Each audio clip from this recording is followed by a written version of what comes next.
Chapter 11. Laura Lyons. I told Sir Henry about Laura Lyons, and that I wanted to speak to her as soon as possible. Then I went to her house in Newtown. A maid took me into the sitting-room, where a very pretty lady with dark hair was working at a typewriter. I told her who I was, and that I had met her father. "I have no contact with my father," she said. "He gave me no help when I was in trouble. Sir Charles Baskerville and some other kind people helped me when I was poor and hungry." "It is about Sir Charles that I have come to see you," I said. "I want to know if you ever wrote to him and asked him to meet you." She looked very angry, and her face went white. "What a question!" she said. "What right have you to ask me about my private life? But the answer is no." "Surely you are not remembering clearly," I said. "I think you wrote to him on the day that he died, and your letter said, 'Please, please, burn this letter and be at the gate by 10 o'clock. For a moment I thought she was going to faint. Then she said in a low voice, "I asked Sir Charles to tell nobody." "You must not think that Sir Charles spoke to anyone about you," I said. "He put the letter on the fire, but not all of it was burnt. Now, did you write that letter to him?" "Yes," she said. "Why should I be ashamed of writing to him? I wanted him to help me. I learned that he was going to London early on the following day, so I asked him to meet me before he went. I could not go to the hall earlier that day."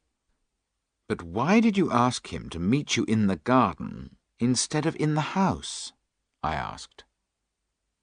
"Do you think it would be sensible for a woman to go at that time of night into the house of an unmarried man?" she asked. "Well, what happened when you got there?" I asked. "I didn't go," she replied. "Mrs. Lyons!" "I tell you I did not go. Something happened that stopped me from going. I can't tell you what it was." "Mrs. Lyons," I said, "if you did not see Sir Charles, you must tell me why. If you do not, it will look very bad for you if I have to go to the police with this new piece of information about the letter." Mrs. Lyons thought for a moment, and then she said, "I see that I must tell you. Perhaps you know that I married a man who was very cruel to me. I hate him, and I wanted to get a divorce. But a divorce is expensive, and I had no money. I thought that if Sir Charles heard my sad story, he would help me to get a divorce."